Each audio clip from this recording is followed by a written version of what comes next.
Chapter 41. 16 years old, 2, you are listening at Novel Full. Audio. Father, I need to talk to you. After dinner was over, I took a look on my sister, called my father, and moved to the back of the house. It's unusual for you able to want to have a talk. What, is it about the incense leaf? Lately father has only been talking about the incense leaf. He's very happy that I hid it and the Barek family has become a bit rich. Since then, I've been visiting the chief frequently. I know there's a lot to talk about in relation to incense leaf, but it's still very frequent.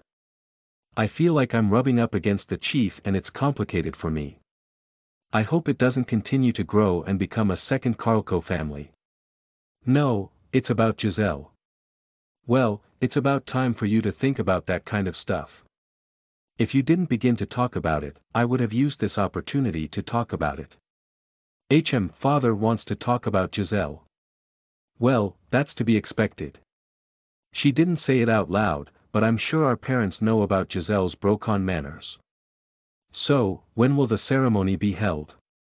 It is preferable to do it within the year after the coming of age ceremony.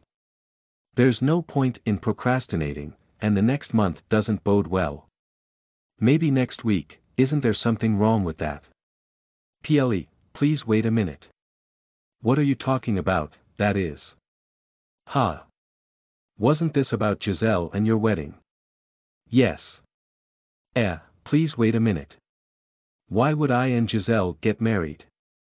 My father frowns here. No, I'm the one who wants to frown. What, you don't like it?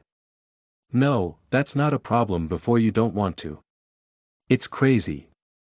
As I spoke out my doubts, the sense of discomfort I had been feeling in this village was connecting at the same time. When Giselle was a newborn, her parents wanted me to take care of her as much as possible.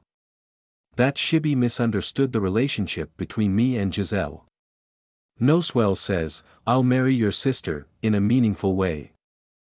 Other value gaps I've felt in my life.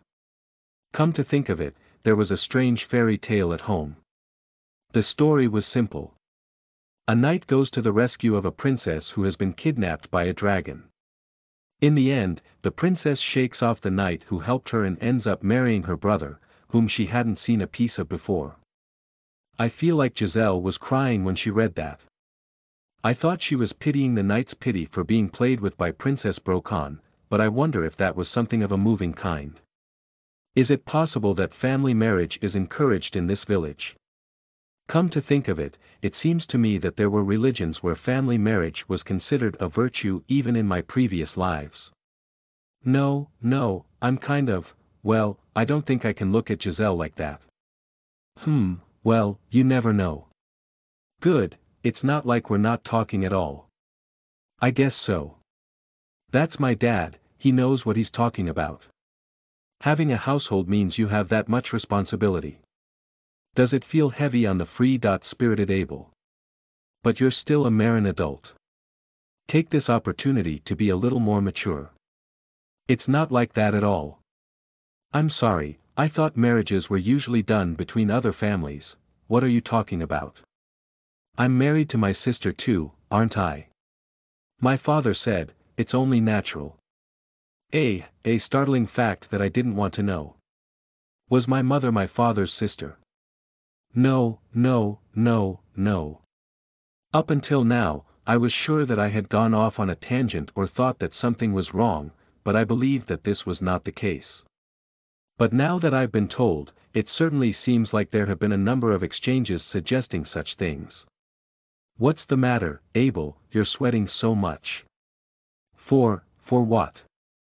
Why can't it just be with another house? What's the matter with you, really? By that reasoning, there would be no problem even among our own people. Listen, it's said that the closer you are to one another, the stronger the magical power of your descendants. You usually say bow, but now you're dwelling on such a place. I thought you didn't care about magic anymore. What do you mean I didn't care? It's a very important Marin culture. Rather, you usually say magic, so what's the matter with you? Yes, but. No, let's calm down for now. I'm a little panicked. If we talk slowly and calmly, my father will understand. Listen, father, please calm down and listen. There is a risk that harmful recessive genes will combine to cause genetic diseases when people who are closely related to each other have children. If you repeat it for generations, the risk increases rapidly. We're throwing away the benefits of sexual reproduction, so naturally, the body's tolerance drops as well. Calm down, Abel, I don't know what you're talking about. Even a little cold can be a big deal. Having said that, I was reminded of the intense cold symptoms within the Marin tribe. It's having a negative effect after all. No, but I can handle it with magic, so it's not a problem. No, even without that, I can't seem to mentally accept it. What, you weren't in the mood for it? You said you were very good to Giselle, it is only as a sister. I'm not willing to cross the line. Absolutely not.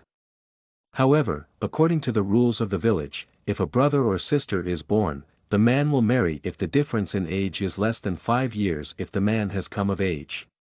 It's also a tradition, no, it's a bit, MMM. I didn't expect you to say something like this, even though you are an eccentric person, my father said so and then fell silent. I didn't know what to say, either. A silence ensues.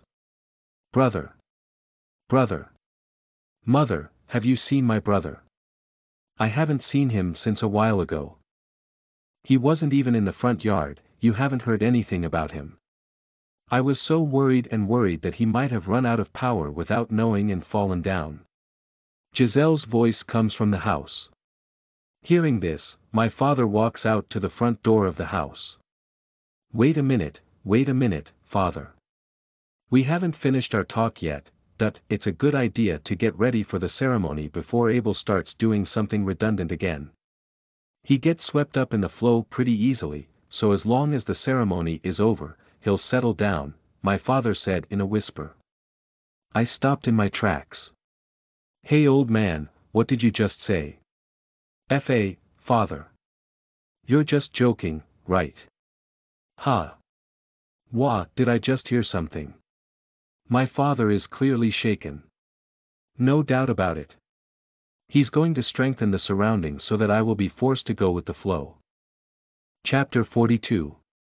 16 years old, 3, you are listening at novelfull.audio. I wake up in the morning. I rolled up the blanket, but Giselle doesn't seem to be sticking up close to me. It seems she went to the dining table first. Normally, she'd cling to me when she wakes up before me, but that's unusual. Last night, it was already late when I fell asleep. I was busy trying to put together a plan to improve the Ordum trolley. Thinking back on last night's conversation with my father, I couldn't fall asleep, so I just focused myself on my work instead. But anyway, what should I do today? Talking about father who is overly noisy due to the traditions of the village. They must really be trying to get ready for me and Giselle's wedding starting today. I've got to prevent it somehow. First, I wonder if Giselle knows about the marriage. It's true, because of the values I had in my previous life, my common sense often doesn't come easily to me. Even in this village, where the customs are different from those of my previous life, I have lived for 16 years, concentrating only on magic, without knowing the common sense of the people around me. If it was the wisdom of ordinary life, it would be of no consequence without asking, so it might have been even more so. Even so, basically, the amount of information about the Marin customs and common sense that I and Giselle have received from our parents should not make much difference. So since I didn't know, it's safe to assume that Giselle didn't know either. Giselle wouldn't want to marry her brother. First I need to let Giselle know about this and bring her into my side. If we want, I'll ask her to act out a play and try to make the people around us feel a little uncomfortable. If we can give them the impression that we're going to kill each other, we won't have to worry about getting married. I also need to look into the history of the Marin in the past and find out the enforcement of the brother. Sister marriage customs. I already know of one instance where the tradition of brother and sister marriage was not observed. Yes, Noswell's parents. It may not be a bad idea to visit the Karlko family once. Shibi even knows that I don't have that intention, so he keeps approaching Giselle. If it's a tradition that will always be followed, they won't do that. There's got to be an opening. I'm going to get there at all costs and stop this marriage. All right. I get off the bed and make my way to the window of my room. The morning sun sinks into my eyes. Closing his eyes, he said, "Pray to the spirits of our Marin ancestors," and cut a cross in the air with his left hand. I'm firmly in this habit, though. I changed my clothes from my pajamas and headed to the dinner table. "Good morning, father, mother." "Giselle, today first." I turn my attention to Giselle. Giselle gasped, her cheeks flushed, and gently looked away. Good morning, brother. I have a bad feeling about this." Don't tell me they told Giselle about it while I was late getting up. I quickly turned my attention back to my father. My father turned his head away from me too. "Well, I'm going to go see the chief, then." My father got up quickly and started to leave the house. Hey. Please wait, father. I'm sorry, but I'm busy. You'll have to wait until after I get back. We need to make sure that the Barek family's rights to the incense leaves are tightly packed, father. Father. Ignoring my call, my father ran away. I thought about going after him, but I didn't feel like going after him. He got away. However, about incense leaf again. I believe that if we leave the matter to the chief, they will be able to work it out for the good of the village, but my father seems to be a bit picky about it. I'm worried if he's being irritating to the chief. I'll apologize next time. Since I made a big deal out of it after I finished my coming-of-age ceremony, I don't think it's anything for my father to poke his nose into. Isn't this going to be the second Karlko family route? It's not as if he's going to interfere with my magical life anymore, but it's also a little sad because I think my father was more lively when he went hunting every day. No, well, that's not the point right now. After my father left, I had a quick breakfast and took Giselle with me to the garden where the autumn trolley was located. Once out in the yard, I looked around to make sure there were no people in sight. "Giselle, what did you hear from father?" No, nothing. That's not important. Let's hurry and get to the woods." "Yes, that's right. I'd like to see the autumn trolley in action. Therefore, I've never seen her so blatantly shaken before." "I see, so Giselle has started hiding things too. It's a little lonely." "No. It's not true.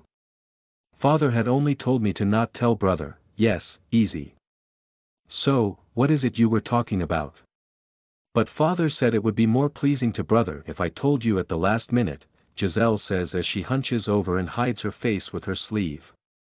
From the top of her sleeve, Giselle's eyes flickered to my expression. I gave her a blatantly sad look. "As a matter of fact, 3 days from now, brother and I will perform the wedding." "Alright, easy, in 3 days. Other houses will be invited too. Isn't it too hasty? He must be really scared of me going out of my way." Giselle isn't that shaken either. I thought she would be even more panicked to hear that she would be forced to marry her brother all of a sudden. After all, Giselle knew about the custom of incestuous marriages, didn't she? Now that I've been told about the ceremony again, it even looks like I'm just a little embarrassed. Somehow, I feel like the wind direction has become worse. No, it can't be that way. 3 days later, yeah, so I've been working on a few things to stop that from happening. While thinking about this, I studied the history of this village. I was shown by mother my wedding outfit and it was so beautiful. Would something so beautiful and glamorous look good on me? No. I shouldn't feel like this. I'm going to be a fine bride who can't be outdone by Big Brother. Just now, I feel like we aren't talking about the same topic. I'm sorry. I thought it was a little further down the road, and I wasn't mentally prepared for it either, so I somehow became strangely aware of it. I would say nervous, I would say excited, no, I don't mean in that weird way. But, well, when you get married, you're going to do perverted stuff. Oh, this is a bad one. But as expected of brother. I can't believe you're so at ease with this sudden question. No, father was acting strangely, so I thought it was something like that. So, there's something I need to tell you, something you want to tell me. What is it? About the marriage ceremony. Giselle blinks her big eyes and looks at me intently. Giselle's fingertips were moving restlessly. They must be filled with anticipation for the future and anxiety about the sudden change of circumstances. Prevent. I can't. There's no way I can say that. Brother. Is something the matter? I might not be feeling well today, I'll confine myself in my room and fall asleep. Shibi might come, but tell him that and turn him away. Brother. Are you okay? In that case, I'll sleep with you. I'm sorry, but I need to be alone for a minute. I can't help but hear people's voices echoing in my head. Well, a day's sleep should fix it. Brother. I quickly go back to the house and go into my room. Then, I placed an ortem and set up a barrier to prevent them from entering from the outside. Let's just calm down. Let's calm down and think about what's to come. Chapter 43. 16 years old, 4, you are listening at novelfull.audio. I was holed up in a warded room, agonizing over it. I moaned and squatted on the bed when I fell and hit my side. Maybe it was the stress that was bothering me too much, but I got a mysterious stomach ache. When I got up and thought about it, I felt that I was somehow helpless, and I piled up ortem and made a tower on impulse, and I almost died because it fell down on me.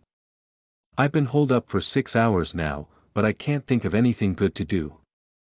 I thought of something, but no matter how I scramble, I can't help but feel sorry for Giselle. I'm starting to think that I don't care anymore even if I marry Giselle. There's some resistance now, but maybe I'll get used to it. It's just the way the world is. I'll apologize to Shibi. No, but, really, is that all right?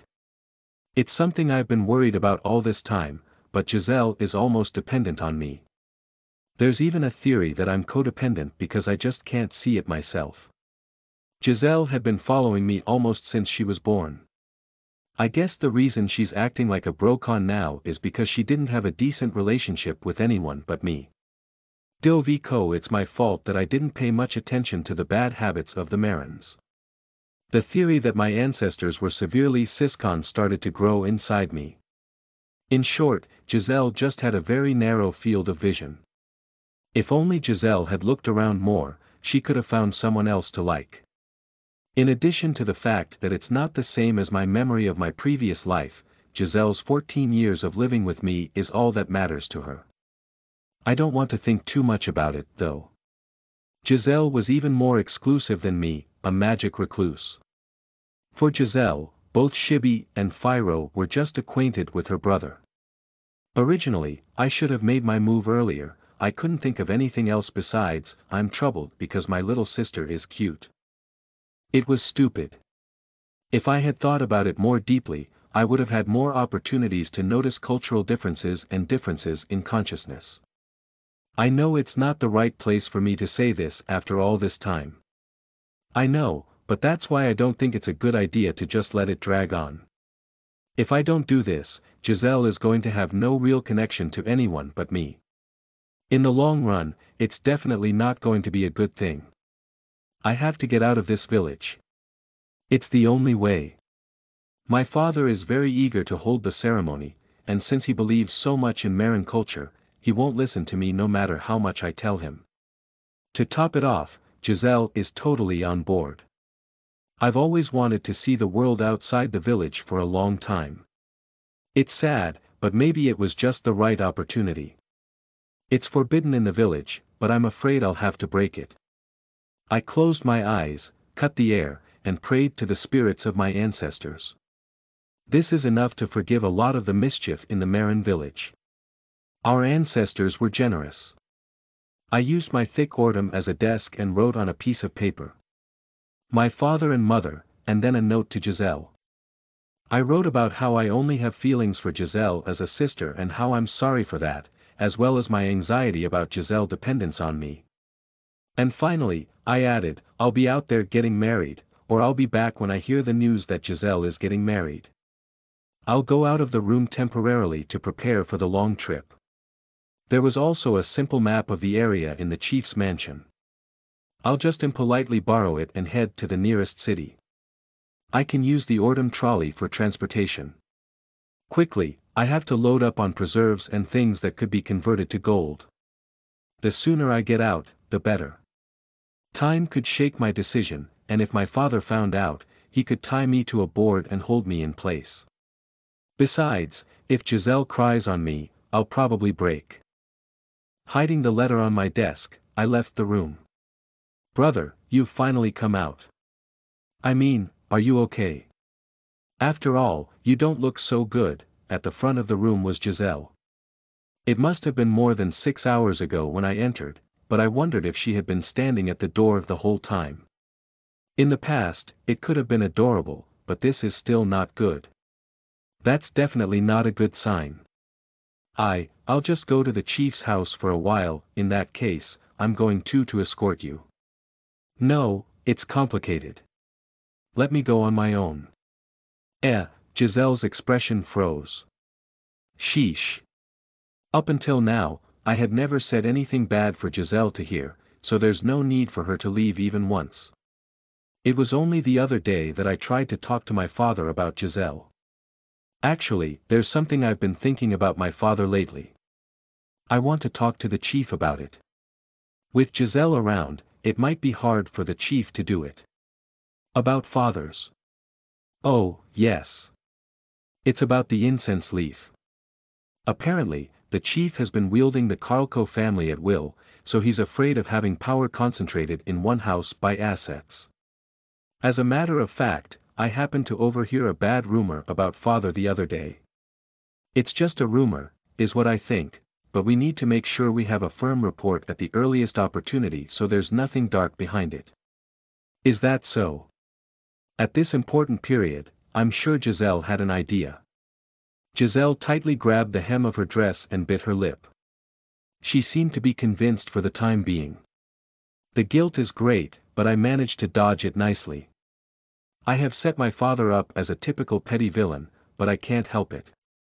In hindsight, Giselle would soon find out it was a misunderstanding.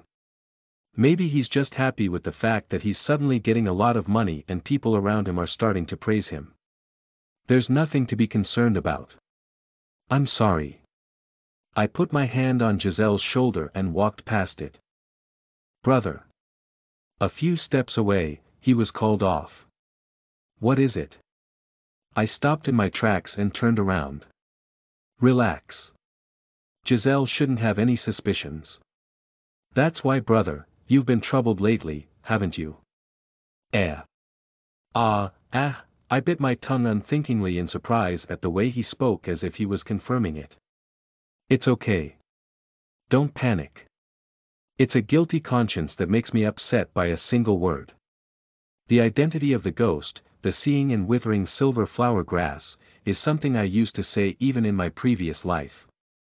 When you're scared, everything seems to make sense. I cough lightly and take a gesture that says something is wrong with my throat. It was an appeal that he was not at a loss for words because he had something dark behind him. Yeah. That's right, I hope father is innocent. I'll be waiting for you when you get back. I'm sure you're not in great shape, so take care not to collapse on the way. Don't force yourself, and turn around as soon as it gets tough, okay? Right. Sorry to worry you. I turned around and walked out of the house to go to the chief's mansion. Good, I got through it. It seems that there is no reason to be suspicious after all. Nonetheless, I'm glad the lies and acting came through.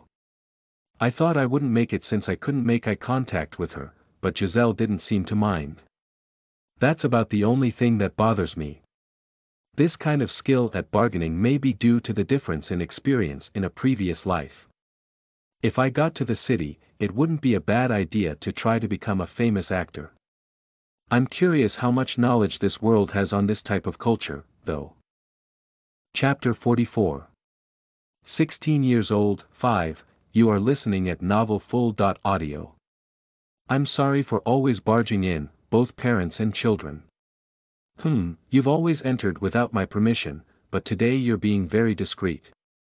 The chief said so, but fidgeted. It's obvious he's restless. This person is the same as ever. I'd like to go into the library. I'm going to stay for a little bit longer. Is it okay? The library and the chief's house were quite useful for my magical research. It's honestly a shame to think that I won't be able to use this place for a while. If possible, I'd like to borrow a few books that I've been wondering about. However, I have no idea when I will be able to return it. The books in here are very valuable. Then, I can't, that's why you definitely have to give it back. Ah, then it's okay, thank you for letting me pass through. Speaking of which. Is Phiro out at the moment? I look around the room. Normally, she would have come to see how things were going no matter how many times I was kicked out by the chief. Today would be the last time, so I wanted to at least see her face. Phiro is a little depressed right now. Maybe we should leave her alone. Then I heard the sound of someone rushing down the stairs in a hurry. Then the footsteps suddenly and unnaturally slowed and stopped. I turn my attention to the door of the room where I hear footsteps. The door opened suddenly and Phiro is there. I thought I heard someone, so it's you Abel, huh? He exhales and cranes his neck lazily. His long white hair swayed about her movements. Certainly, she doesn't look like she's in a good mood. What, is something wrong? Nothing, there's nothing wrong. I'm the same as always. Is what she says, but she's clearly not as usual. It's obvious she's not well, and her eyes are a little intense than usual. I'm a little worried. Plus, there's a point I'm a little curious. Why are you running down the stairs with speed like you're falling down, but in the hallway, you're walking slowly, as if that's the case? What are talking about? It's not like I was looking forward to meeting you or anything. I just slipped a little and couldn't stop halfway through.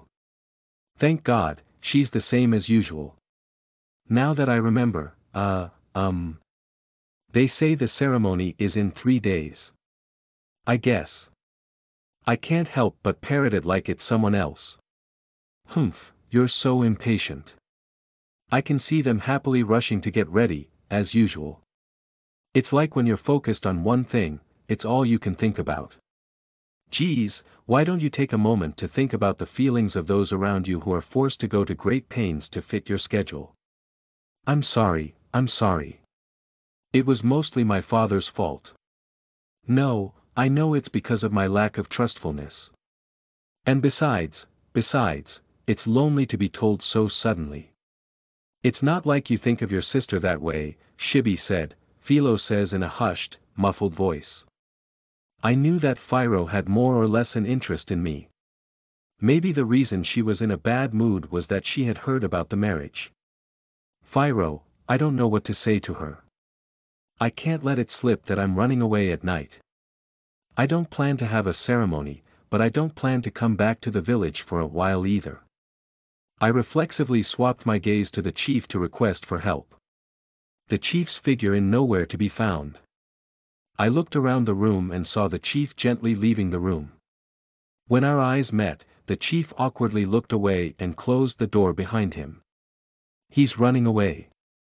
No, I know it's awkward, but... And don't run away like that to the 2 young people. There's not much I could say in my position. I'm complaining a lot. I'm a real jerk for bringing down the heat before the celebration. Maybe I've been a little crazy lately. There's so much more that needs to be said. She sobbed and wiped the tears with her sleeve. As expected, it wasn't a situation that I could make fun of her crying like usual. Abel, congratulations on your marriage. Phiro said, laughing awkwardly. Then she covered her face with her hands and ran quickly out of the room. I feel a lot of guilt. I'm planning to run away at night, but it's getting harder and harder to escape. I don't know what Giselle and Phiro will look like tomorrow when they find out I ran away. If you leave something behind and come back to get it, you may be beaten to death with a sack. I go into the library, piling up books on magic and alchemy. I'd like to make golems, chimeras, magic items, and homunculus when I go to the city, because there are many things I couldn't get in the village. I hate myself for thinking that way even though I'm driven by guilt. It seemed to be hard to carry, so I looked at this and that and compared it and sorted it. If I don't have enough, I can just go to town and buy more. I don't know the city's currency, but a load of incense leaf should do the trick. Since I couldn't carry it, I decided to borrow the chief's autumn again and carry it home. On the way home, I spotted Noswell in the distance. He carries a bow on his back and walks with two of his followers. Apparently, he was on his way back from the forest. After the incense leaf war, Noswell came to me alone. But apparently, he was not abandoned by his followers. I'm a little relieved. Well, that's certainly true. Even if they hadn't abandoned them, the two followers would have refused my offer to go to my place at that time. Our eyes met, and I waved at them. Two of his followers waved back at him, but Noswell ran to the woods as he screams. The shorter of his henchmen followed, and Napo watched with a mixture of yawning. Am I ghost or something? I carry the book home and drive it home. After enjoying one last family happy hour, I went to sleep. I sneak up in the middle of the night.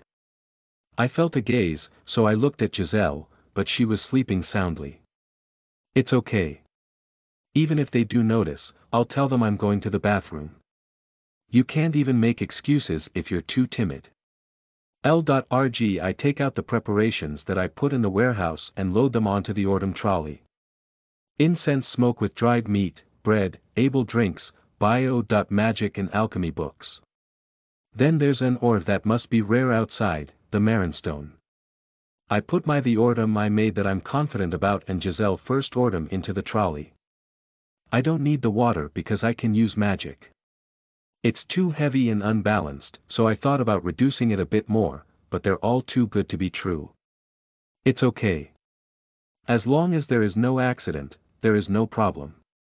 There is no need to rush on the road. I just need to drive slowly and safely. When I actually got on it and used the magic to move it, I felt somewhat uncomfortable. It's weird, was it such a flow of magic? However, there is no way to take it apart and examine it again now. Well, it's going to be okay. Chapter 45. A Story of a Certain Village 1, Side. Zeal, you are listening at novelfull.audio. I didn't think he'd run away. Abel, now you've done it. Abel's father, Zeal, sat back while he said so. When I woke up, there is no sign of Abel. The inside of the village is in an uproar searching but still couldn't find him. There's not a piece of single-sighting news. I thought that he might have been involved in some kind of incident because he didn't leave any letters, but I'm sure he was against the marriage because of the timing. In addition, the mysterious junk that Abel called the autumn trolley is also gone. There were traces of a pushcart-like thing that had been moved in some parts of the village, which led to the exit of the village. Abel must have left the village during the night. The traces are not so solidly left. If he already left the village, it will be difficult to find them. If you don't know where you're going, you can't follow it. Zeal let out a deep sigh and then watched his daughter, Giselle, through the gap between his fingers. When he heard that Abel had escaped, he had been wary that Giselle would go on a rampage, but there was no sign of it. Giselle is lonely, but not distraught. Zeal was relieved, but he felt something that didn't add up. In rebellion against his own marriage, the brother he loved so much ran away at night. I'm sure there are a lot of things to think about. You never know when it's going to explode if you keep bottling it up. I'm afraid to provoke her now, but if there's something she's hiding, it's better to make her throw up what she knows. Giselle, I'm sorry. I can't believe that Abel, father, If brother comes home, please don't blame him. My brother isn't a very strong-willed person. Something happened a little bit and I think he was surprised. Maybe he will come back sooner than you think. At that time, don't ask any question, and welcome him back. It can't be that way. Abel had broken the rules and left the village. It's also been attracting a lot of attention, such as running away before the marriage. I wonder what those around me will think if they don't find fault with it. No, I don't know what the other families are already thinking. Zeal thought of speaking at length, but he loses under the stare of Giselle's eyes. Giselle is the biggest victim this time. And that girl is asking to forgive him, so it may be strange that he would kick himself because she wants him to forgive her. Well, we'll do that if he returns. If he returns by himself, that is. I'm sure he'll return.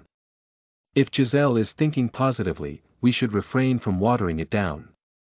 However, with such a firm declaration makes us want to question the basis for it. However, well, Abel left with his own will. Will he return that easily?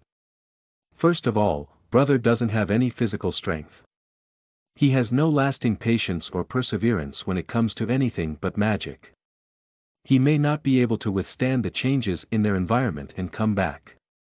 If you want, he might break down on the way and come back. I'm sure he'll have wounds all over her body then, so let's give him a warm welcome. I don't want to pursue where he'll be hurt.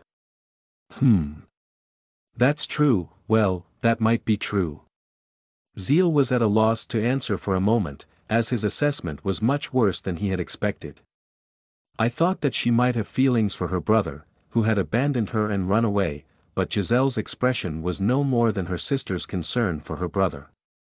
If early, let's see. He may come back before sunset. Somehow, she sounded so certain about it. Maybe there is a reason for this. If he doesn't come back by tomorrow, I would like my brother to return on his own if possible, but I will look up the map and pick him up from here. If you go to the chieftain's house, you may also find the map that brother used as a reference for his night escape. Once you know that, you'll see where he's going. I have an idea of what kind of places my brother would like to go. The map isn't that accurate. The scale varies greatly depending on the person who wrote it and the time period. Depending on which map you look at, your impression of where it's close and where it's far away also changes. Conversely, once you know which map Abel consulted, it's certainly not difficult to narrow down where he's going. Giselle is well versed in Abel's tastes. But it is the law of the village that one should not go out without knowing. I don't care about the law. I don't know what will happen to my brother if we leave him outside. Brother, he's not very strong mentally. This law is heavier than the others. It has been said that if a Marin tribe were to leave the village without thinking, they would surely regret it.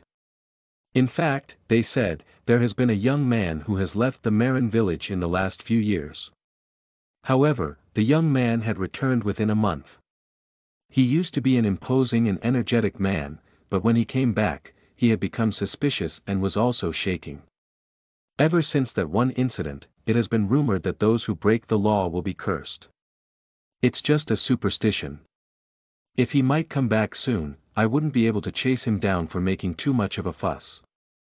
Even if you hurry to catch up with him, you won't be able to catch up with him if you don't know the direction. But if we've waited all day and he's not back, then we should go find him. However, I can't say certainly even if we could narrow it down. It will take dozens of days to find him. If you go to that much trouble. But. Giselle, who hadn't shown any signs of being distraught since Abel disappeared, finally came here with tears in her eyes. I know that Zeal is stubborn himself. However, the search is not something that can be taken lightly. It's out of line and a complete family feud. There's no way we can ask others to help us. If there's a good chance he will come back naturally, as it stands, I'd have to bet on it. Giselle would not be convinced. But this, I'm not going to let it pass. I understand. Yes, that's right. I said something I didn't understand. Ha. Is what I think, but she easily backs down. But I wonder why. I have a bad feeling about this. Giselle stood up quickly and turned to leave the room. Wait Giselle.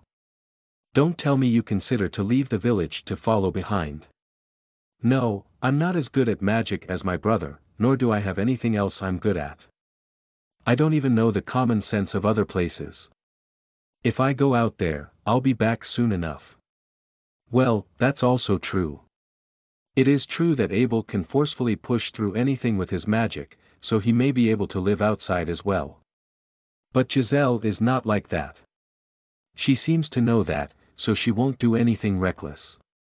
I have some business to attend to, so if you'll excuse me. After saying that, Giselle bowed her head and walked out of the room. Chapter 46.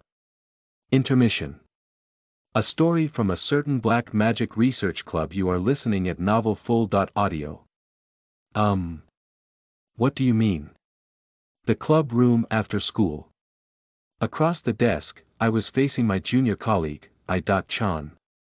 On the desk is a simple envelope with the words, Club Resignation Notice written in I.Chan's distinctive round letters.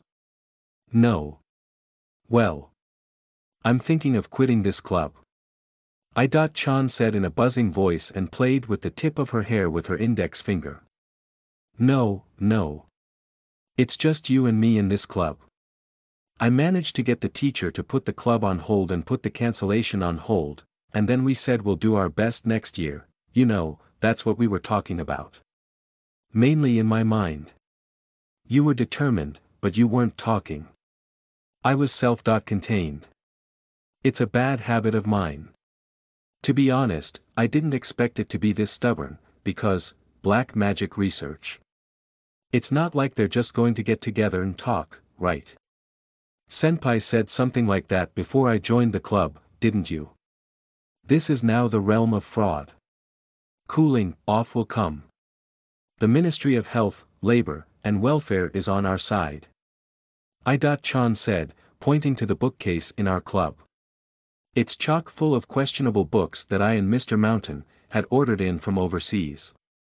Incidentally, Mr. Mountain left the club 2 months ago to study for his exams. You're not even serious. Because look, you didn't appear at the national tournament. For now, I'm going to make that talkative mouth shut up. The persuasion comes after you get rid of the heavy air. If the atmosphere is broken, you can fool them by saying, nah. No, I'm serious. The Black Magic Research Department is a very dangerous place to be. It's the source of bad religion. Normally, the school should take the initiative in destroying it. Since I've done playing being fool, a certain typical club criticism has started. It's not working. She's going to quit altogether. I've been slacking off for nearly a year now, but I'm not sure if I'm going to be able to do it again. Unlike a magic addict like me, she's a perfectly normal person. At the time I was in high spirits drawing a magic circle, she looks at me with a very cold eye. It's a bit of a stretch to let them continue with the club after all. But you shouldn't give up easily. Isn't there some kind of clue? Why did she suddenly decide to quit the club again? Lately, the club tends to have a break, but we don't have those. Normally, if you want to quit, you will slowly stop showing your face. It's true that it does not fit to this girl's skin, but she is also rather flippant about some things at times. At least, that's what it looked like in my eyes. There may be some decisive factor that led to her decision to quit the club. If I only know that, I should be able to see room for persuasion. And senpai, you were so kind when I first joined the club, but recently you said something like, I feel like I can do alchemy, I'm pretty serious and doing all these weird things, and you didn't pay any attention to me at all. No, that has nothing to do with it, but, well, how should I put it? If you think about it too, we may not have to think about it either. Well, she says this while muddling through her words. Lately, I've been ignoring her when she speaks to me and concentrating on generating pure gold. Just the other day, she was showing me the screen of her phone so much that I said, "Don't distract me for a minute," when I said with a straight face, "Why don't you do it alone already?" Then was the time when she yelled at me. I wondered if that might have been a bad idea, so I apologized, but she denied it. What, so it doesn't matter? If so, then I have no idea what the cause of the problem is. There is one thing I can think of. Come to think of it, Mr. Mountain just quit the club recently, didn't he? What, does she have feelings for Mr. Mountain? His right hand is his girlfriend, his left hand is his mistress, and I'm an adulterer, is a very uninteresting and trivial thing to say. The springtime of life has finally arrived for Mr. Yama-san, who has been joking around a lot, I guess. As I recall, I-chan had said things like, "You're going to be arrested one day," and, "Sometimes I smell strange," and, "You have no thoughtfulness, physiologically painful," and I thought that was an exaggeration, too. Part of it is true, and part of it is that I thought he should be encouraged to improve, but that was the opposite of love. Oh, that one. It's Mr. Mountain right. You were in love with Mr. Mountain, weren't you? Okay, then I'll take care of the middleman. I-chan slammed the desk with a bang and got up from her seat. Well then, I'm going home now. Her eyes and voice are cold. I-chan lifted her bag with a flourish and headed straight for the exit. I knew it wasn't Mr. Mountain. To be honest, I had a feeling that it was, too. Well, wait. Look, who's going to take care of Nobunaga? As I said it, I ran to the window and returned to I-chan's front door with a flower pot in my arms. This was a plant seed that was sold online under the heading of, "The World's Strangest Talking Plant Seeds." I left it to I-chan to take care of. She named it Nobunaga because of her love of history. Hey, really? Oh, God, I got dirt on my skirt. Senpai, you idiot. There's no way that thing's going to talk. Then, I-chan pushes me. The momentum causes me to stumble and drop the flower pot to the floor. Just ugh.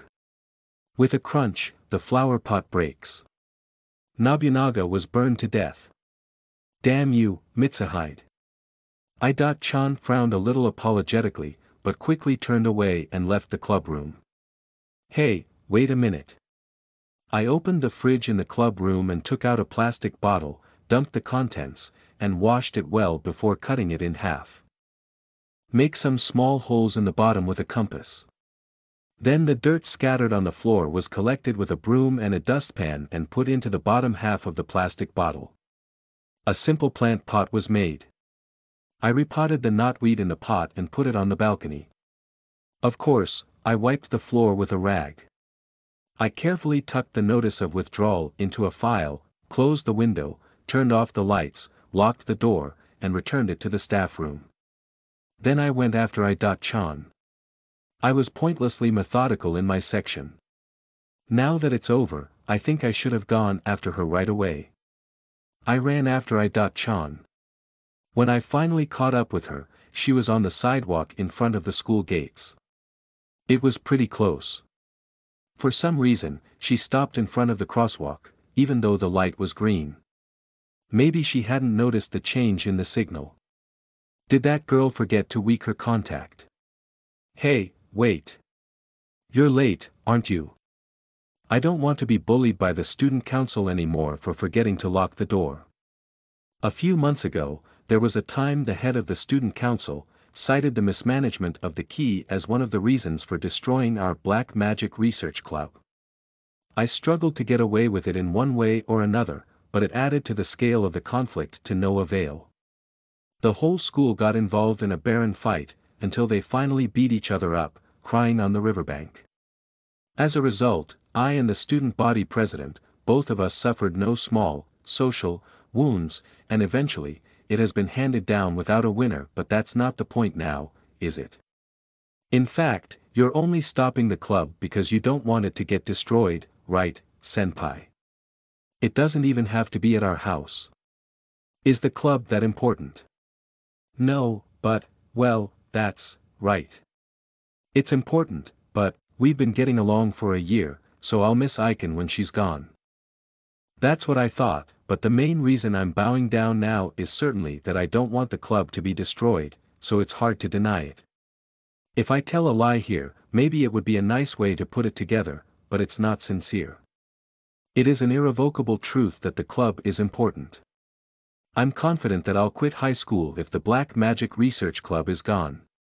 In the worst-case scenario, I was thinking of asking them to leave their register, but with this atmosphere, it's hard to say that too.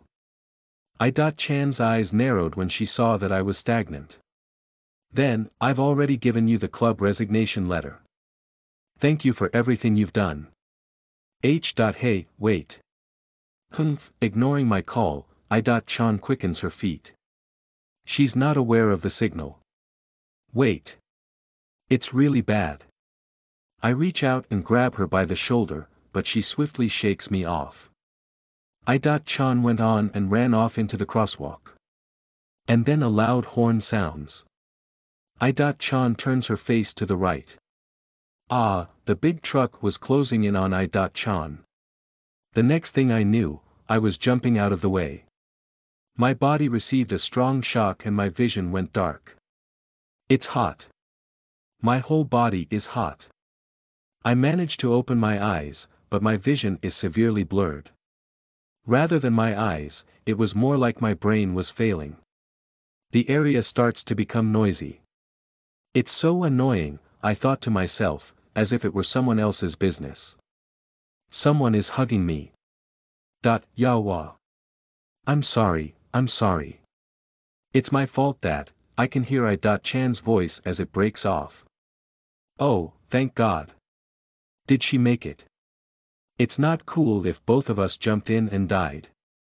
With that thought as my last thought, I lost consciousness. Author's notes of the next story will be the urban part of the second chapter.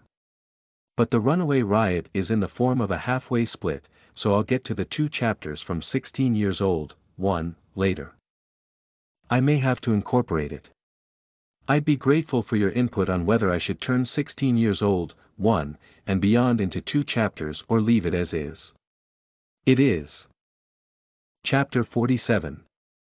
First episode. You are listening at novelfull.audio. I welcome the morning while riding the autumn trolley. I can see the sun rising over the mountains. This kind of thing is a bit exciting because it's so travel-like. Giselle, she must be mad at me. I blurted out to myself. It would be at least 3 years before I returned to the village. I reached into my pocket and pulled out a copy of the map from the chief's house. According to the map, the lake should be in sight by now, but there was nothing but forest all around. The map was pretty sketchy, so I can't get a good sense of the distance. I took 3 maps that seemed to be as accurate as possible, but even if I had a few, they were not very helpful. Perhaps it's inevitable because the Marin people don't have much opportunity to interact with the outside world, but this map, the quality of the map is not good enough. There is even a map with some sort of a map drawn in the check-marked circle. Even if I compare it with others, I can't find anything of interest. What's the point of all this? I won't bother to go all the way around to check this, but I'm a little curious. It looks like an old map, maybe the lake has been reclaimed long ago. I wonder if it's possible. I can't help but think about such a crazy thing. Anyway, I'll try to go straight ahead a bit more. I am aiming at the city of Lamern. It is said that Lamern has a lot of trade and drifters. I've heard that the security is not so good, but because of that, the regulations on chimeras and dangerous magic tools should be loose. It's also easy to handle the items I brought in from the village. Since I came all the way to the capital, I have to go to the place where I can get various magic ores and grimoires. I'd like to try it. Although the information is a bit outdated, so I'm a bit dubious about what it looks like now. When I was about to put the map copy away, it shook badly. The shaking caused me to let go of my hand and drop one of the copies of the map. The paper rode the wind and flew off into the distance. Aho! Aho! The bird quickly flew over and flipped itself around with the paper in its mouth. It flew away with a bang. This bird. I thought about making it into a grilled chicken, but it's no use getting my eye on it. I have 3 copies of the map anyway. I could easily shoot it down with magic, but I don't want to go all the way back to get them either. Hey, get a grip. Originally, the one at fault is the Ordum trolley for badly shaking. The one made it is me, though. I lightly tapped the front of the Ordum trolley on its face. Then I crouched down and then let out a gasp, and the totem trolley shook again and it slowed down. Ha! It wasn't so much that it had slowed down, but rather that the power had stopped working. It seems to be relying on the extra power to run now. As I feared, it was slowing down more and more and coming to a stop soon. You're kidding. Hey! I shouted and hit the side of the totem trolley with a clatter. Move! I said move it. You! Move, please! Wait, please! It's not responding. This is not good. We're a long way from the village and our destination. We're going to die in the wild if we don't move. Move, please! Excuse me. I'm sorry for coming on so strong earlier, Ordum trolley.san. Of course, there will be shaking. Sometimes I want to shake things up too. It was my fault for not holding the map properly, so please don't get in a bad mood. I'm so sorry. I'm sorry to be so stingy with the ride. I tried to cut my cross and apologize, but of course, there was no response. It seems that the magic power has been completely drained out of him. For now, let's give it magic power again. Let's reset it and start by pressing the start button. This is the basis of what I do when my computer goes bad. This is what's called a previous life knowledge cheat. Oh puppets, dance! I waved my wand and the wheels rattled and shuddered. Then black smoke rose from Autumn's mouth in front of me, boffing. N.N.O. way. Ordum trolley.san. I went down and inspected the Ordum trolley. As a result, the magic ore called Letta, which accumulates magic power, was cut out, and the part that was cut out was filled with an emict. It turned out that another magic ore had been applied to it. Emict had originally intended to use it for this part of the body, but when a certain amount of magical power flowed through it, its properties change and it doesn't function. I decided to use a Letta because of the drawbacks. It's inconceivable that I've attached it by some mistake. I cut out the magic ore on purpose and attached it to it. Not to break it, but to do such an elaborate imitation of it so that it probably won't work in time.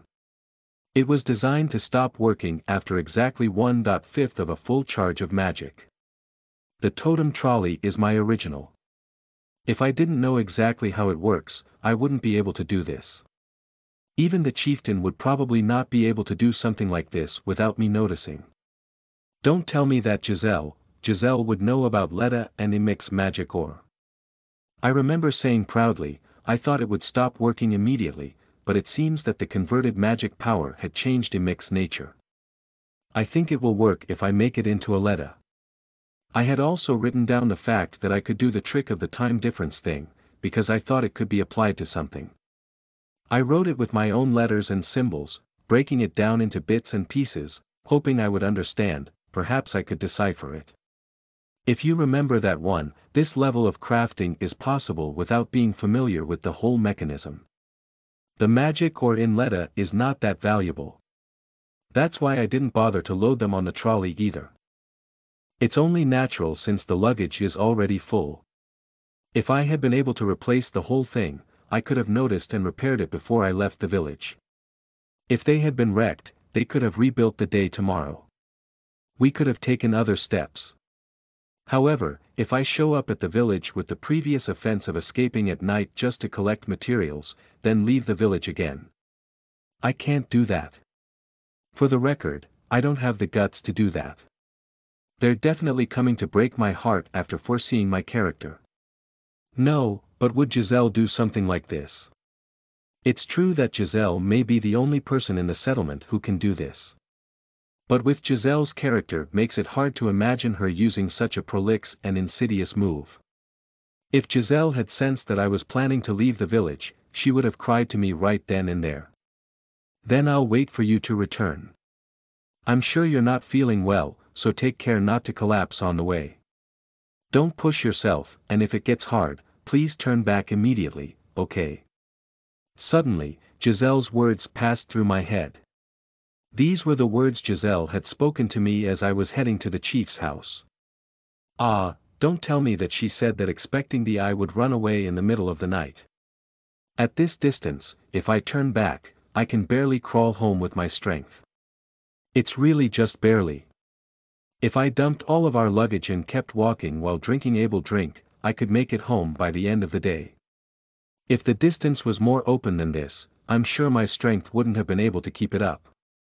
I would have cut through the magic or to adjust the operating time just in time. Besides, I won't be angry, so please don't be desperate and come back, okay? She even implied that he was going to be there. Perhaps the letter was also crushed, and when I got home, I'm just adjusting the autumn trolley in the morning. From the looks of it, it looks like there was a malfunction. Geez, brother.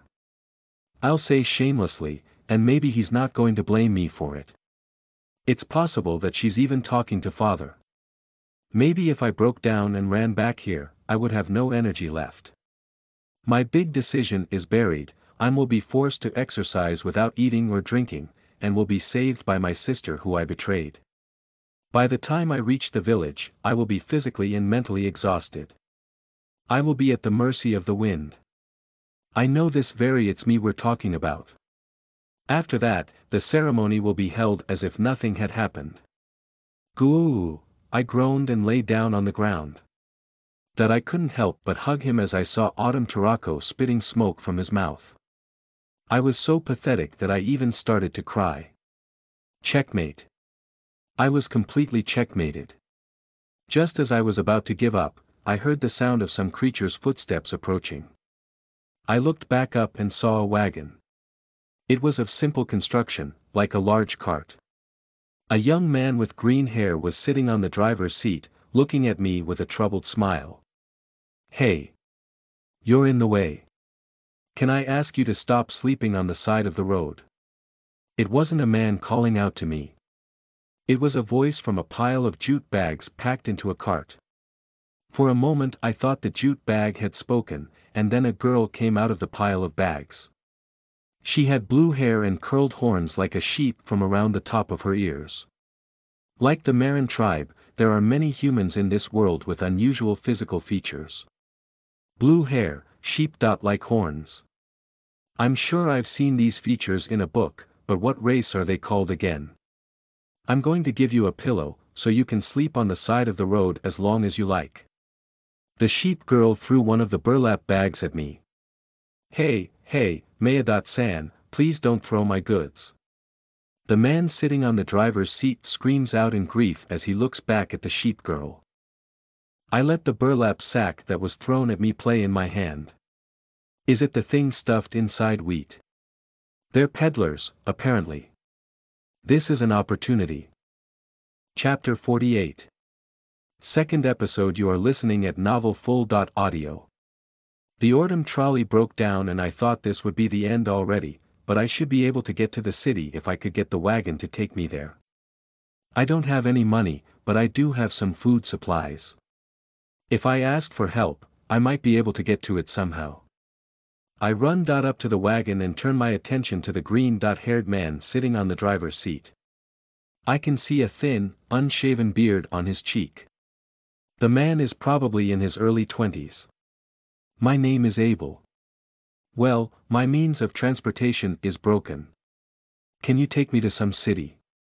Really, any city is fine. You can call me James. It must be hard for you to be in the middle of the woods. I'd love it if you ride. Thank God. I had just half given up on the idea of having to return to the village. I didn't think I'd get 9 lives in this way. Thank you very much. It really, really helped. It's just, well, what's the broken mode of transportation? That's what I'm talking about. I pointed to the Ordum trolley. James looked at the Ordum trolley and then rubbed his eyes. It was as if he couldn't believe what he saw. Well, did you have a demonic beast strapped to that thing? No, it's powered by magic. Like this, clank clank clank. I see, that's right. I think I can fix that when we get to the city, but in return, what? Oh, I don't have much space, so I'd like you to leave it behind if you can. You'll have to give up your luggage and anything too bulky, or else it's a bit. I look at the loading dock. There is a mountain of burlap sacks piled up, and there is certainly no time to load the Ordum trolley. It's not like I'm going to ask them to dump the luggage down. And somehow, the way James's eyes look at the Ordum trolley is quizzical. I've been living as a Marin for so long that I've become numb to the idea, but some things about Ordum's face are pretty creepy. It's not something that would be accepted by the general public. Oh, I see, I'm sorry, but I have to say goodbye to Ordum trolley here. I patted Ordum trolley's head and cut a cross with my hand. I'm sorry. It's because I was pathetic that I've been had by my sister's trap. I used my wooden carving knife to carve at the Ordum trolley that says, "I've given a ride in the wagon." I'm sorry, but I won't be returning for a while. If I didn't return after I had broken down the Ordum trolley, Giselle would think I had run out of steam and come looking for me. Noel.n if she still didn't find me, she might think that I had gotten lost in the woods and died. I'll follow up with this much at least. I take out a sack with a bunch of incense leaves from the Ordum trolley and let them move it to the back of the cart. My eyes met with the sheep-horn girl who was lying on the back of the cart, rubbing against the burlap sack. This person is going to be my traveling companion too. I'll say hello to her. The sheep girl doesn't respond to my greeting but turns her attention to the green-haired man on the driver's seat. Hey James.san, are you going to let this guy ride? Geez, I don't want this, geez, and Maya wanted to take it easy. The sheep girl who calls herself Maya, her voice is a little bouncy as she says this. Gingerly, she pulls the burlap sack over to the edge of the cart. I thought for a moment that I wasn't welcome, but that doesn't seem to be the case. I'm a little relieved. Come on, hurry. You can get in, so pass it to me, then, please. Maya looks about my age, or maybe a little younger. It doesn't have to be a respectful term. She might be a few 100 years old, depending on her race. What's in this? As she says it, Maya hits the bag with a bang. There is the sound of incense leaves shattering inside. Oh, hey, don't hit it too much. It's one of my few assets. What a girl, I'm starting to get a little nervous. I looked at James and he looked away. He looks like he's having a hard time with a lot of things, too. He goes back to the Ordum trolley again and carries this and that. What's this book? I've never seen these letters before, but, the illustrations are creepy. Your hobbies are a little bad. It's borrowed. Oh, don't crease it. Just like that, slowly put it down. Because the chief is going to get at me. What's this juice? If you drink 1 bottle, it would allow you to move around for a week with no sleep or rest, and it would make you feel like you're being rushed into something. With my special drink that makes you work terribly hard, hey, wait, don't throw it away. How will you hold me responsible if I drink this stuff by mistake? Don't treat it like poison. You still have luggage. Oh, that's some delicious dried meat. What kind of meat is that? Greater bear. Greater bear. As such, I managed to finish carrying most of my stuff. However, there are still 2 more Ordum bodies left. If I force them onto it, the rest of the luggage will overflow. This Ordum is my masterpiece and the first autumn that Giselle carved. I don't want to throw it away as much as possible. And maybe, just maybe, Giselle will come here. I'm sure Giselle would be saddened if her carved ortem was thrown away in such a haphazard manner. Maybe it's not something that I should be worried about now that I ran away before the wedding, but that's why I don't want to do something that would make her feel trapped. I hold the 2 ortem bodies in my arms and stagger closer to the wagon. Hey, well, this, Yua, what is that creepy doll? We don't have room for that anymore. And if you're riding along with them, you might be cursed. Throw it away. Do you think you could stuff it in? My bags are overflowing and spilling out while we're running. I don't really care about it from Maya's point of view, but James San is going to cry. So why don't I unload that bag of mine and my dried meat? And, as I reached for the bundle of dried meat, Maya took it first and quickly moved it away from me. No, I don't want to. I won't give you my precious protein.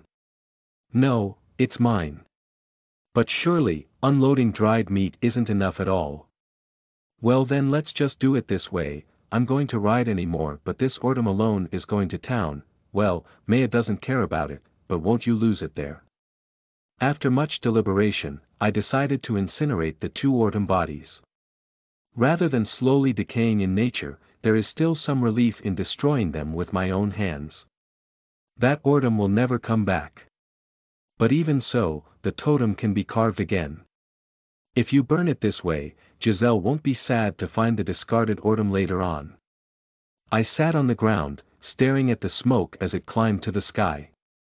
I couldn't stop crying. I felt nauseous and I held it in my mouth. Sniff. Sniff. Sniff. Somehow, I'm sorry I told you to get rid of that. Come on, let's get out of here. It must be hard to watch. I watched the fire on the ortem until it was extinguished, and then I climbed into the wagon. Chapter 49. Third episode. You are listening at novelfull.audio. With a rumble, the wagon swayed. I was on top of a pile of burlap bags, looking around. I love horses. I'm starting to wish I had a carriage. A long mane, a well-groomed mane. Long, sturdy legs. In a previous life, I only saw them at horse races when I happened to be turning on a random channel on TV.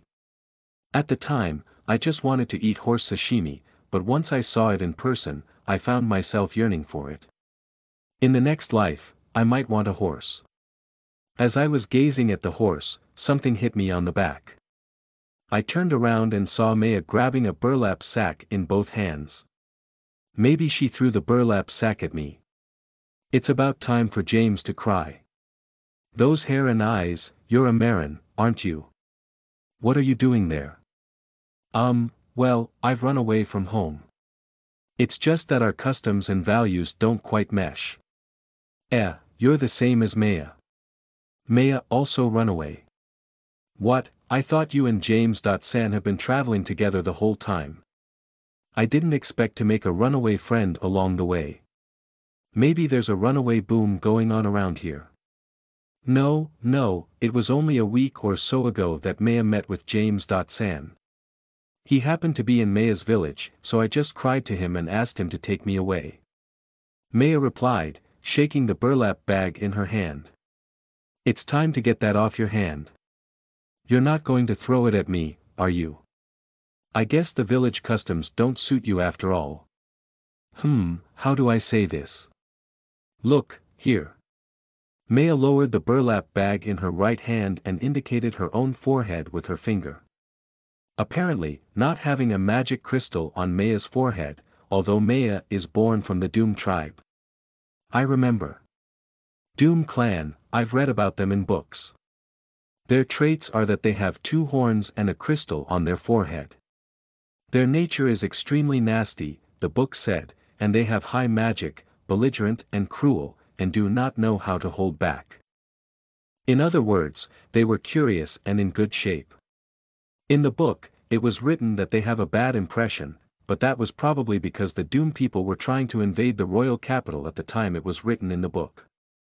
500 years ago, the Doom tribe fearlessly declared war before attempting to assault the royal capital with a small group of men, and on the way, it is believed that the guy at the top's head was taken off and the commotion died down safely.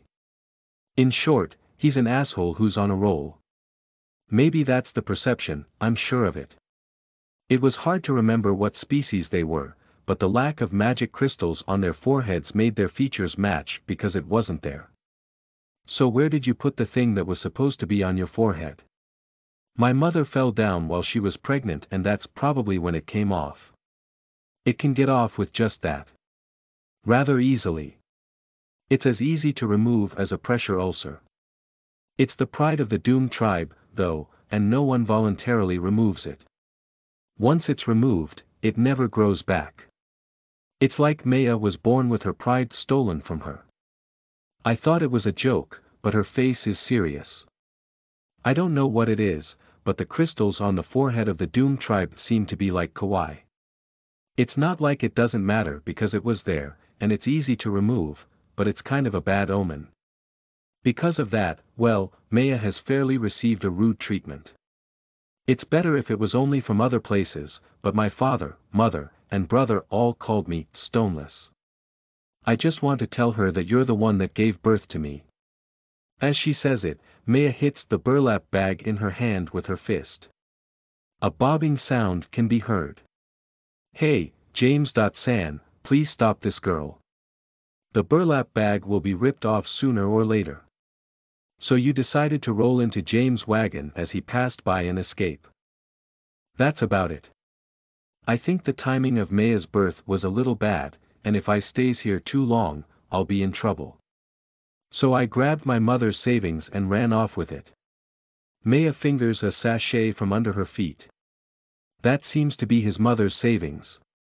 She's an aloof girl for a girl who was harassed by the whole village since she was born. The person in question doesn't seem to care too much about it, but after all, she's a bit concerned about it. What can I say in return? At least at this point in time, I was almost forced to marry my sister, and when I ran away from her, she destroyed my vehicle. I don't feel like I can say. I'm starting to feel small. Maya scratches her head with a plop. It's kind of a heavy feeling. It's all over now, it's over. From now on, Maya has decided that she's going to use her mother's savings to play hard to get in the city, so it's rather a bright story. Maya throws the burlap bag in her hand over to me. I can't just avoid it, so I caught it with my hand. Here. Go ahead and throw it back at me. I hesitated a bit, but maybe it was Maya's way of thinking about dispelling the heavy air. I'll go with her. I threw back the burlap bag. Whoa, nice ball. By the way, why did Abel run away from home? Maya throws again. I catched it and throws it back. This is getting a little fun. No, well, that's why it's a value proposition. I catch the burlap bag that was thrown at me again.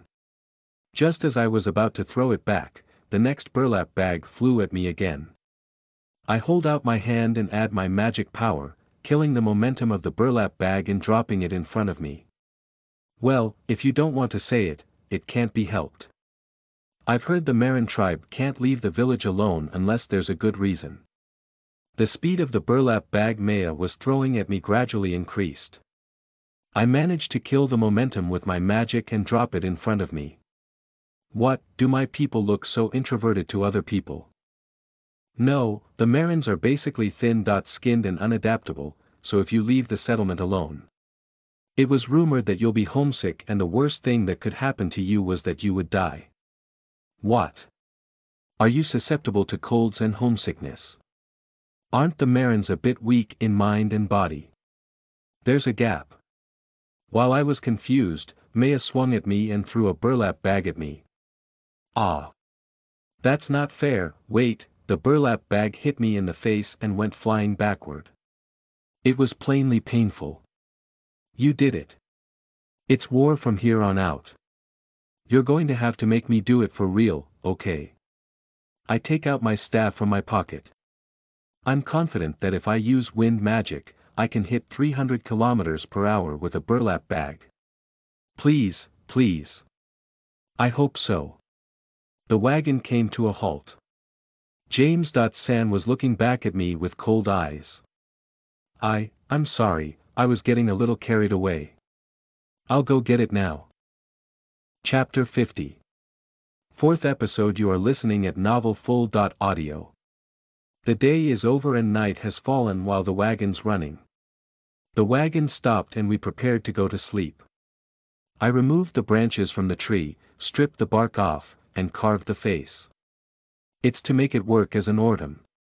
It's a simple one, so it won't last long, but the carriage doesn't have enough room in it to carry, to begin with. It's disposable, so this is fine. By using the 4 trees surrounding the wagon as an ortem, we can set up a ward and raise the temperature. In short, it's like a heating utensil. At the same time, I carved an insect repellent, too. It will make the camp comfortable. Wow, amazing. It's warm. I thought you were going to start some kind of dangerous ritual because you suddenly started carving the trees around. Maya was excitedly sticky on ortem. It was nice to see her pleased, but I'm kind of afraid that this girl might break it one day. If we had something like this, we'd have plenty of time to get through the ice dragon season. Wow, I'm jealous. The Marins can do anything they want. That's a good idea, Maya. I think I'll go to the Marin tribe's place rather than the city. Oh yeah, on the other hand, would you like to go to the Doom tribe's village, Abel? How did that happen? If you like it so much, I can at least teach you how to make it on the move. I'm sure you're not busy anyway. Really? Yes. What, you really want me to teach you? Oh. Okay, I'll stay up all night to prepare to teach you while we're at it. You can count on me. I'll make you a great ortem. Maker. You have to stay up all night preparing for something like that when you're just teaching. I'm a little scared. Maya is okay after all. Look, it's bad to keep cutting trees. It's okay, you don't have to be reserved. I just love to teach people things. No, okay. I didn't expect to find someone outside of the Marin village who could I teach ortem carving. Shibi wasn't too keen on it because he was after Giselle, but if she was after the heater, she would be able to focus on his training. James was also looking at ortem, his eyes narrowing as he looked at it. A very nice flow of magic. You can tell. I also know swordsmanship and sorcery to a certain extent. At the very least, you need to have the means to defend yourself to the extent of being able to threaten a magical beast, or you can't travel alone. He looks like a fragile older brother, but he seems to be a better fighter than I thought. Let's not make him angry. I'm sorry I almost ripped up your burlap bag. It can get very cold at night around here, you know. You're a lifesaver. James smiles at me. I guess it's a habit of his to make a fake-like smile. I'd like to think it's not because of the burlap sack case. Wah. I'm the one who was saved by James.san. Really, I'm ready for chores and everything, so just let me know if you need anything. You don't have to say that much. One more person on the street won't change that much. I like it more lively. He's a good person. He covered himself with a cloth and slept on the burlap sack. I was a little tired from the unfamiliar carriage ride, but I promised to teach Maya how to carve ortem tomorrow. Once you've taken a nap, we'll start getting ready. We will take turns staying awake, so James should wake me later. Let's get some sleep and then we can start getting ready. During the middle of the night, I used my magic to take down an affordable tree and remove the branches, and I have prepared an affordable log for the ortem carving. When I wake up in the morning, the wagons start up again. We continue through the forest, sharing the preserved food. I taught Maya this and that about ortem carving. It seems to be a good response. When we get to the city, it might not be a bad idea to go around spreading ortem. I felt some kind of magical power, so I suddenly looked behind me. When I strained my eyes, I saw a pitch-black dog-like beast in the distance. It's quite fast. It looks like it's going to catch up soon. James.san, isn't that a demonic beast? James checked behind him with a sideways glance and gave a small click with his tongue. Is that Garm? Damn it. Why at this time, Garm, I'd seen the name in a book. A pitch-black dog, apparently a mutated breed of hound. The designated danger level is the third from the bottom of the 6 levels, Class D. By the way, from the D class, if a discovery is made near the city, the obligation to report it is imposed. A category of beasts called demonic beasts is sometimes born as mutant species due to the magical power of the land or individuals. Their appearance is sudden and difficult to predict. Although they are less frequently encountered, they are the natural disasters that one must be most careful about when traveling. Quoted in Edna Elbert's The Ecology of Monsters, my beloved adventurer, Edna Elbert, spelled out something like that, I believe. I don't know the details of Edna, but most of the books related to demonic beasts in the chief's library are Edna Elbert's works. He must have extensive knowledge and a studious man. In fact, it's my first time seeing one. Oh, he's struggling to catch up. Garm had the appearance of a Doberman with red eyes. He was drooling sloppily as he came towards us. Go-wah. It makes a brave noise and steadily closes the distance to us. You could try getting a dog as a pet. I'm more of a cat person, though. Maya drops the carved ortem with a stunned look on her face. James.san, speed. Speed up, please. Don't be so upset. Hey. What's up? I'm not good with dogs, anyway, get rid of all our stuff. It'll lighten things up, and hopefully, they'll shift their attention to that side. James yells, interrupting my voice. Wait, you don't have to go that far. Without listening to my restraint, Maya throws the burlap bag to Garm. Oh, what a waste. It's still far away so it won't reach, but perhaps that's what makes me feel bad, and the Garm barks at Maya. Go-wah. Hi-yi-tha-tith-3i. I'm sorry. I'm sorry. I'm sorry I was born. Maya cried out as she buried her face in the burlap sack. Goo, but, yeah, right. Abel.san, you can use magic, right? Can you distract the Garm with as much fancy magic as possible?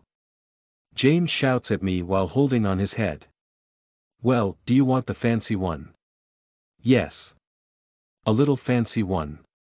Is it enough to get its attention? We need to exterminate or capture them, or else the others will be in danger, hurry. Whatever is fine, please do it quickly. I take out my wand and wave it at Garm. Earth, blade, shape, the soil rises and takes shape, and a blade about 10 meters long emerges from the ground. Go-wah. The blade of dirt stayed in place and cut both sides of the garum with the nearby trees as collateral damage. A large dust cloud arose, and several trees fell in a chain of events. What? James rolled his eyes and looked behind him, opening his mouth. The horse ignored James's command and stopped in its tracks, too, looking behind him with his mouth open. Yes. Thanks for the help. Abel.san, you're strong. As he said it, James was rubbing his eyes. He seemed to think that if he looked back a few times, the scene would change. Excuse me, burlap sack, 1 collateral damage, no, it's fine. You don't have to worry about that. James said as he shook his head.